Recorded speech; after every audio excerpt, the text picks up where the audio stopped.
Di video saya kali ini, saya akan membahas hal penting dalam memotret sebuah mainan. Nah, hal penting ini sangat bermanfaat kepada kalian, teman-teman, atau sahabat-sahabat saya dimanapun berada, yang sedang motret mainan, nggak punya mentor, atau kepada kalian yang hanya ingin sekedar tahu, dan sebelum terjun, kalian belajar dulu tentang apa itu toy fotografi. Nah, sebelum saya membahas lebih dalam lagi mengenai 4 prinsip dasar dalam dunia fotografi mainan, saya ingin menjelaskan kepada teman-teman semua, apa itu fotografi mainan, atau apa itu toy fotografi. Nah, toy fotografi itu begini teman-teman. Toy fotografi itu adalah sebuah seni fotografi yang menggunakan mainan sebagai objek utama. Ya, garis bawah itu seni fotografi yang menggunakan mainan. Karena di dalam genre fotografi itu ada seni yang tidak menggunakan mainan, tapi misalkan menggunakan media makanan, ya media struktur bangunan, ya itulah yang disebut dengan fotografi arsitektur ya. Kemudian fotografi makanan, food fotografi.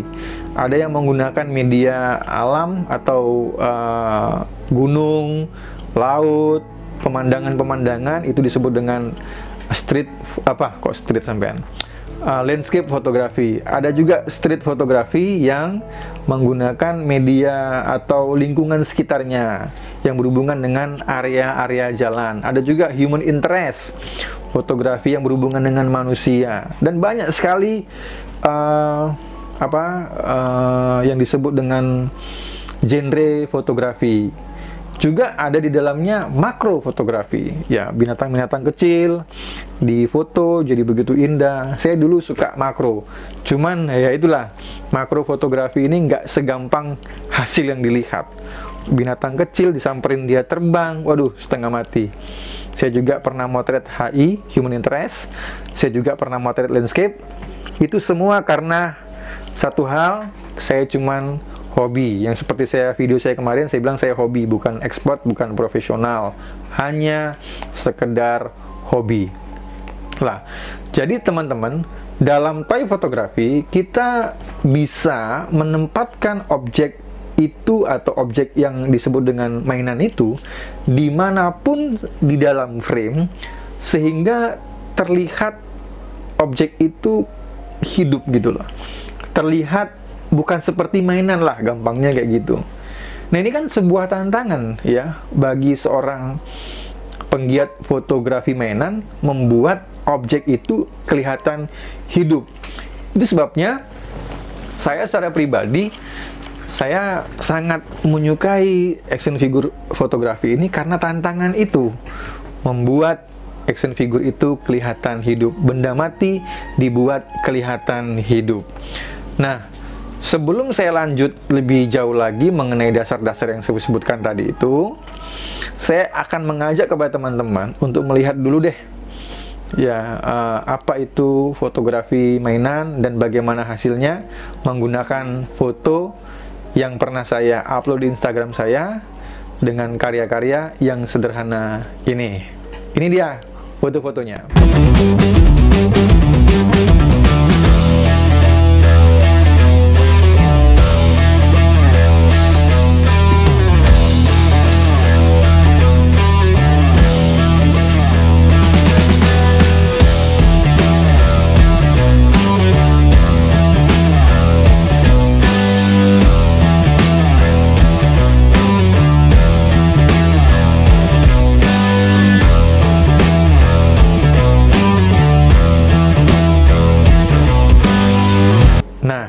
Itulah yang disebut dengan toy fotografi, membuat mainan atau benda mati jadi hidup.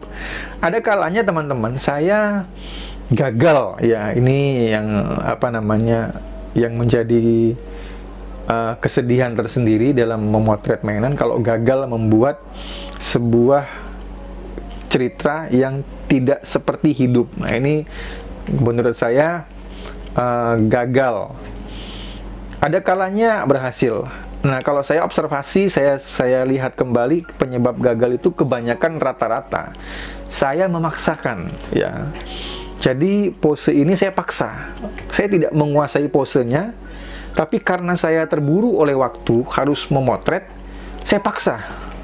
Sehingga jadi sih jadi, warna sih oke menurut saya. Cuman bentuknya dia atau mainan ini bergaya aneh gitu ya. Nah, itu yang disebut dengan kegagalan dalam memotret action figure, sehingga tidak terlihat hidup. Oke, sekarang saya masuk kepada hal penting dalam memotret mainan. Hal penting yang pertama itu adalah konsep. Jadi kita harus memikirkan konsep dengan matang. Nah, ini penting teman-teman. Motret fotografi atau motret action figure itu nggak bisa hanya sekedar motret saja tanpa adanya sebuah konsep. Mungkin sebagian orang melakukan itu karena hanya sekedar ya posting saja. It's okay, nggak masalah. Tapi untuk jangka panjang itu akan bermasalah bagi diri Anda sendiri. Kenapa demikian? Kalau untuk pengembangan secara skill, ya itu akan bermasalah kalau misalkan sering-sering ikut kompetisi lomba foto mainan. Itu jadi masalah. Ya, mungkin saudara teman-teman akan mengalami kebingungan tersendiri karena nggak terbiasa buat konsep. Nah, tanggal 23 Juli, ya tanggal 23 Juli bulan ini berarti ya, tahun 2021, saya dengan 6 teman saya yang aktif di dunia fotografi mainan mengikuti lomba fotografi internasional yang diadakan oleh Toy Peak Community yang berbasis, kalau saya nggak salah, itu di Amerika. Diikuti oleh 18 negara yang terbagi menjadi 23 tim. Nah, satu negara boleh 2 tim, boleh 3 tim. Nah, sayangnya Indonesia tahun ini hanya turun 1 tim. Saya dengan 6 teman saya. Nah, di Toy Peak Community itu tema yang diusung itu berhubungan dengan Olimpiade. Ya, Olimpiade. Jadi mainan itu dikonsep bebas. Maksudnya begini, mainan itu dikonsep bebas tapi mengandung unsur Olimpiade. Dan mereka bagi dengan 7 kategori Olimpiade yang harus difoto oleh masing-masing peserta. Saya kebagian tema berenang, swimming. Ya, Olimpiade kan ada renang kan? Nah, saya kebagian itu. Tapi konsepnya nggak dibuat seperti Olimpiade begitu, nggak. Tapi kita buat gaya-gaya mainan, tapi ada unsur berenangnya. Nah, ini kan hubungan lagi dengan konsep. Nah, kalau kalian mau motret tidak punya konsep, ikut lomba, payah nanti. Ya, kelabakan. Ujung-ujungnya nggak pede. Kenapa? Karena sama sekali nggak punya konsep. Motret, ada mainan, dibuat-buat. Ya, yang penting nekuk-nekuk gini di foto, nggak punya konsep. Jadi, kesimpulannya adalah konsep itu nomor 1 penting dan harus dipikirkan dengan matang. Jadi karena saya ini dapat renang, saya coba buat satu konsep. Saya pikirkan satu konsep. Saya bayangkan di kepala saya. Oh, saya pingin motretnya di alam terbuka. Apa ya yang hubungan dengan alam terbuka yang ada unsur airnya? Kolam renang, itu yang pertama. Kolam ikan, itu yang kedua. Atau bisa juga yang berhubungan dengan air yang ada di sekitar rumah kita. Bathtub bisa juga, ya kan? Tempat cuci tangan tuh apa namanya tuh? Itu juga bisa juga. Saya udah pikirkan matang-matang.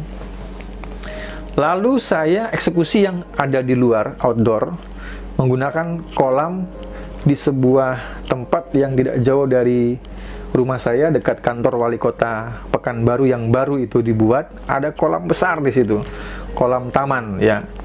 Saya bawa mainan saya bawa Deadpool untuk istilahnya berenang dan menyelamatkan figur yang lain lah. Figur yang lain ini tenggelam, Deadpool menyelamatkan. Nah, cuman kan kalau motret di luar ini kan ribetnya luar biasa. Yang pertama, walaupun sore, tetap matahari itu kalau Pekanbaru itu sore panas juga. Kemudian properti-properti yang kita bawa ya itu juga banyak. Saya pakai apa itu namanya itu? Aduh lupa saya. Reflektor. Saya pakai tripod.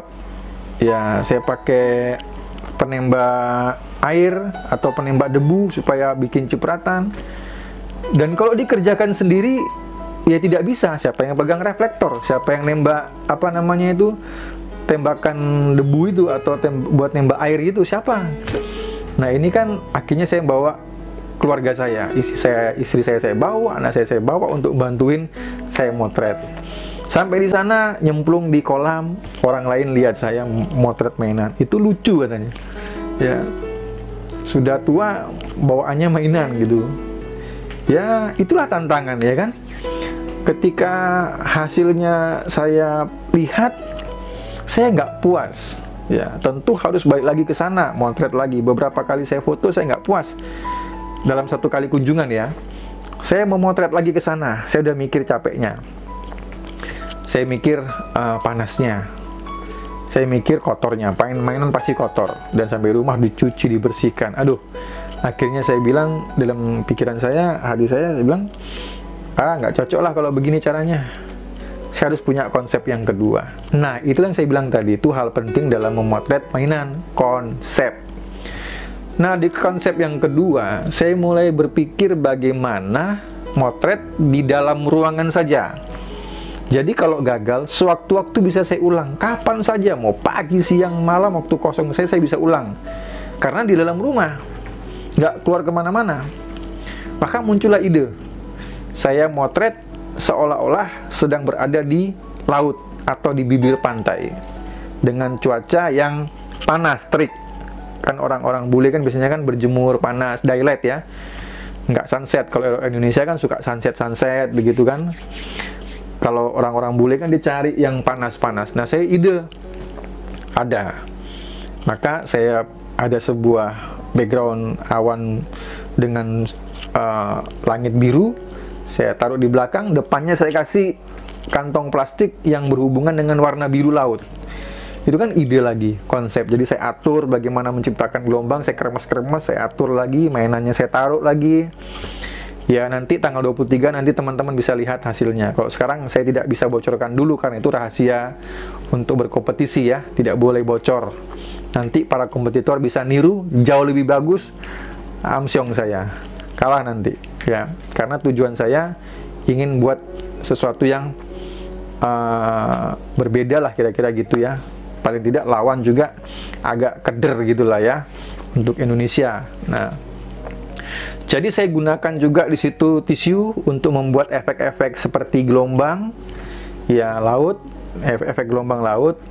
Lalu saya gunakan mainan anjing seperti dia lagi tenggelam dan si Deadpool menolong. Nah, kira-kira begitulah ceritanya. Itu disebut dengan konsep yang akan saya pertandingkan tanggal 23 beserta dengan teman-teman saya yang lain yang juga memiliki konsep-konsep yang berbeda. Nah, itulah keuntungan kalau kita terbiasa memotret menggunakan konsep. Jadi kalau teman-teman ada atau di antara kalian ada yang suka motret tapi tidak punya konsep, mulai hari ini cobalah untuk berpikir sebuah konsep. Karena itu penting untuk urusan yang akan datang. Apabila teman-teman akan ikuti sebuah pertandingan fotografi, saya hobi ikut tanding fotografi hanya untuk menguji skill saya ya, karena namanya foto itu kan selera ya. Ada orang selera fotonya A, ada orang selera fotonya B, kembali kepada selera masing-masing. Nah, saya ikut lomba foto itu karena ingin menguji kemampuan saya, termasuk di Toys Fotografi. Saya ikut lomba foto beberapa kali. Beberapa kali menang, beberapa kali kalah. Ya, namanya juga kompetisi. Ada menang, ada kalah. Kalau menang, ya puji Tuhan lah, katakan begitu ya. Saya bersyukur. Kalau kalah, ya saya harus belajar lagi. Kayak apa sih foto juara? Seperti apa sih foto si juara? Seperti itu ya. Nah, yang paling membuat saya agak sedikit senang waktu pertama kali ikut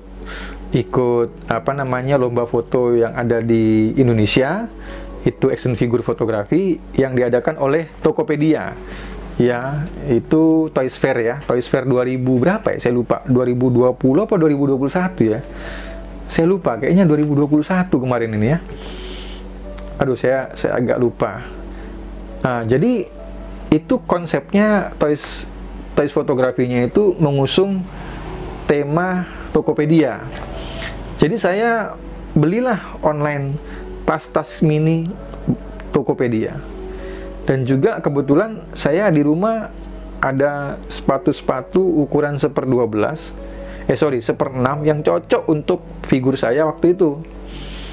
Jadi saya foto seolah-olah konsepnya habis belanja online di Tokopedia.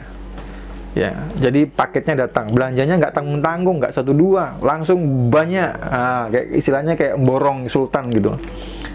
Dan saya bersyukur, puji Tuhan, saya dapat juara 2. Nah, itu sebuah apresiasi atau sebuah kebanggaan diri dalam mengikuti lomba fotografi. Juga pernah di Toyskit ya. Toyskit itu tahun 2020 saya ikut lomba di Toyskit, dapat juara 1. Nah, semua itu kuncinya cuma dasarkan dari konsep. Tanpa konsep ya udah minggir. Beberapa kali saya juga pernah jadi juri lomba foto, tapi bukan action figure ya. Saya lihat foto-foto untuk di juri, saya lihat konsepnya dulu. Bukan bagus atau tidaknya, saya lihat konsepnya dulu. Kalau konsepnya ada dan foto itu bisa bercerita, maka dia punya peluang untuk dikurasi. Artinya dipilih dulu ya. Ini jangan dihapus. Ini jangan jangan dibuang, pertahankan dulu, nanti baru diadu.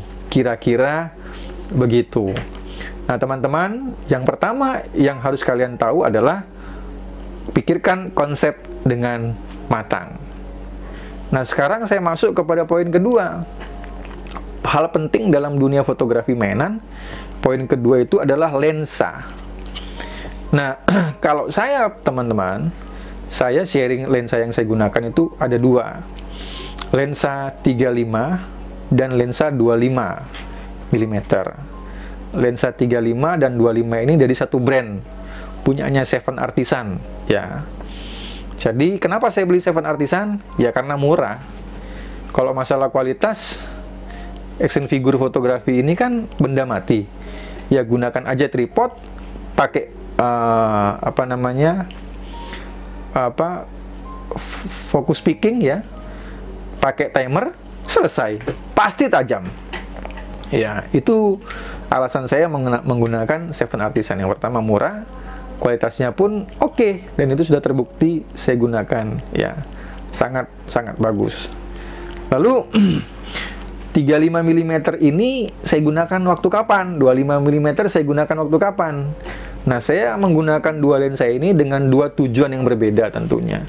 Kalau 35 mm, saya itu menggunakan jarak kurang lebih antara 30 sampai 40 cm dari figur untuk mendapatkan deep of field yang saya inginkan, ya, latar belakang yang saya inginkan. Jadi kedalaman dimensinya itu saya lebih suka sebetulnya 35 mm. Nah, yang 25 ini apabila saya ingin mengambil jarak yang dekat dengan figur, misalkan 15 cm. Ya, 15 cm antara lensa kamera dengan figur. Nah, ini saya sesuaikan dengan kebutuhan saya.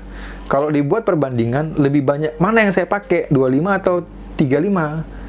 90% 35 mm yang sering saya pakai. Nah, itu yang teman-teman harus pahami. Hal penting dalam memotret mainan. Hal yang kedua itu yang disebutkan tadi, lensa, pemilihan lensa. Dan jangan gunakan lensa auto. Kalau motret mainan, pakai yang manualnya. Ya, karena kita bisa menentukan mana yang kita mau fokus, mana yang kita mau blur. Kira-kira begitu, teman-teman. Lalu ada juga lensa yang 50 mm. Nah, mungkin dari antara kalian banyak yang menggunakan lensa ini. Dan saya yakin lensa ini lensa favorit setelah 35. Lensa 50 mm. Tapi saya kurang suka lensa 50 mm karena crop faktornya terlalu banyak ya, terlalu banyak, sehingga bisa membuat antara figur dengan kamera agak sedikit jauh. Sehingga kalau misalkan figurnya kurang pas, kita ini harus geraknya itu terlalu banyak untuk memperbaikin. Nah kalau 35 saya cukup ya santai gini, karena jaraknya nggak terlalu jauh, cuma 30 cm. Lalu juga ada satu lensa yang sebenarnya sangat recommended untuk mendapatkan deep of field yang sangat bagus, yaitu lensa 85 mm. Jadi semua all brand itu bagus. Hanya saja masalahnya satu, lensa model-model begitu pasti mahal. Ya, pasti mahal. Nah, karena lensa itu mahal, saya menggunakan option yang paling sederhana, yang paling saya suka, 35 mm. Nah, dari 35, 25, 50, 85, nah kalian bisa sesuaikan menurut kebutuhan kalian saja, mau yang mana. Kalau punya yang 50 ya gunakan yang 50. Kalau punya yang 25 ya gunakan yang 25. Kalau punya 35 ya gunakan 35. Udah selesai, ngapain lagi pusing-pusing kan? Tapi kalau kalian misalkan gini, oh saya punya yang 25 tapi saya pengen yang 35, ya belilah yang 35. Sesuaikan dengan kebutuhan masing-masing. Nah, poin yang ketiga ini dan poin yang keempat ini adalah poin yang sedikit agak berat dibandingkan dua poin pertama. Kalau konsep itu tidak membutuhkan uang, cuman membutuhkan pikiran. Kalau lensa, ya itu membutuhkan dana. Tapi paling tidak Anda yang sudah motret pasti sudah punya lensa, itu udah pasti. Ya. Nah, yang ketiga dan keempat inilah yang agak sedikit membutuhkan dana ekstra, yaitu pencahayaan atau lighting. Nah, kalau kita motret model, seorang model di sebuah studio, itu kan ada namanya lighting-lightingnya, kiri, kanan, depan, belakang. Ya, side light, backlight, front light, rim light, dan sebagainya. Nah, itu lighting besar yang dipakai, ya menggunakan juga softbox ya. Tapi dalam dunia action figure fotografi, kita nggak bisa gunakan lighting segede-gede itu juga. Tentunya diperkecil lah menjadi bohlam-bohlam kecil atau lampu-lampu LED yang kita bungkus dengan kertas putih atau plastik putih untuk membuat warna menjadi lebih lembut. Itu yang sederhananya. Kalau mau yang lebih gampang, yang lebih portable lagi, yang bisa dibawa kemana-mana, ada namanya LED portable. Itu harganya 600, ada yang 350, ada yang 600.000. Itu cukup mahal. Nah, saya dalam memotret sehari-hari menggunakan 4 lampu, ya, lampu samping, side light, dan depan. Kadang-kadang menggunakan juga backlight, tergantung kebutuhan. Dan ini semua tentu perlu menggunakan dana ekstra untuk kalian beli.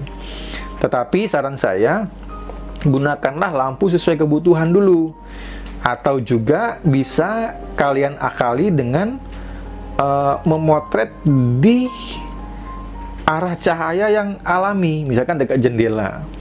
Nah, kebetulan kamar saya ini saya setting arah mataharinya itu, terangnya itu sesuai dengan apa yang saya inginkan untuk sebuah foto. Ya, jadi saya punya diorama ini pas sebelah jendela. Jadi kalau saya buka jendela sedikit aja, matahari masuk. Nah, ini saya sangat senang sekali. Jadi menggunakan sumber cahaya alami, dibantu dengan sumber cahaya alami. Kalau motret malam, ya mau nggak mau menggunakan lampu bohlam dan juga lampu LED portable yang saya miliki. Jadi poin ketiga, seorang fotografi action figure, dia harus memahami sumber cahaya. Nah, seringkali kan saya seringkali lihat foto-foto itu di depan, di belakang terang sekali, di depan mukanya dia nggak ada cahaya. Nah, ini saya curiga tidak diberikan sumber cahaya yang cukup untuk membuat wajah dari action figure itu terekspos dengan baik. Lalu jatuhnya bayangan itu juga harus diperhatikan dari sumber cahaya. Misalkan jendela sebelah kiri, ya bayangan pasti akan begini kan. Jadi kalau jendela di sebelah kanan, bayangan pasti akan jatuh di sebelah kiri, kira-kira begitu. Karena cahaya kan begini ya. tembus. Nah, kalau aneh kalau di sini ada cahaya, bayangannya ke sini, ya, nempel di sini tuh sangat aneh. Nah, itu harus diperhatikan. Walaupun mungkin seringkali kita miss karena ya nggak perhatikan detail-detailnya, tapi paling tidak bisa kita melalui video ini, saya berharap teman-teman pelan-pelan untuk belajar menjadi yang lebih baik lagi. Saya pun sampai sekarang masih terus belajar, walaupun banyak yang miss, tapi paling tidak kan kita sama-sama sedang belajar. Saya nggak menggurui, tapi sama-sama kita saling memperlengkapi dan belajar. Nah, poin keempat adalah menggunakan properti. Jadi motret mainan itu lebih lengkap kalau kita menggunakan properti. Properti itu adalah perlengkapan yang mendukung sebuah cerita yang dibutuhkan oleh figur itu sendiri. Misalkan action figure Spider-Man, tangannya lagi begini, tangannya kan kalau kita beli kan tangannya ada yang begini, ada yang begitu, dan sebagainya ya, pose-posenya. Kalau dia lagi begini, kita butuh properti apa? Ya, kita butuh properti ya, misalkan kasihlah dia gelasnya di sini seolah-olah lagi mau minum, atau ada kamera seolah-olah dia lagi pegang kamera, dan sebagainya dan sebagainya. Itu masih banyak hal yang perlu dijelaskan satu persatu pada video saya yang akan datang. Tapi ini saya cuman menyampaikan secara lisan dulu ya, secara dialog begini ya, maksudnya bukan dialog kan ya, maksudnya secara video gini. Nanti kedepannya saya akan menjelaskan kepada teman-teman melalui praktek ya, apa itu, bagaimana sumber cahaya, bagaimana kita membuat sebuah konsep, bagaimana menggunakan lensa. Saya akan coba buat pada video-video berikutnya, termasuk di dalamnya adalah menggunakan properti atau memanfaatkan lingkungan di sekitar kita. Ya, tentu rumah teman-teman kan ada lingkungannya kan berbeda-beda. Nah, itu manfaatkanlah lingkungan teman-teman itu untuk menghasilkan sebuah foto. Ya, jadi video saya kali ini teman-teman, untuk membahas hal penting dalam memotret mainan itu sudah saya sampaikan. Ada 4 hal. Konsep, gunakan lensa yang tepat sesuai kebutuhan, memahami sumber cahaya, dan gunakan properti. Nah, semoga dari apa yang saya sampaikan ini dapat memberikan manfaat kepada kalian semua yang ingin motret action figure atau yang sedang motret tapi masih belajar, nggak punya mentor, nggak punya bimbingan ya. Mungkin video ini bisa bermanfaat. Kalau nggak bermanfaat ya skip saja dan lupakan saja lah ya. Tapi saya berharap video ini bermanfaat bagi kalian. Jadi yang belum subscribe jangan lupa subscribe. Nggak subscribe pun sih nggak masalah ya. Mau nge-like juga boleh. Nggak mau nge-like juga sih buat aja nggak masalah. Ya, mau mendislike juga ya no problem lah, nggak masalah. Yang penting selama kita masih hidup ya, selama kita masih produktif, kita harus tetap berkarya teman-teman. Dan jangan lupa dari saya toysphoto.id, tetap motret.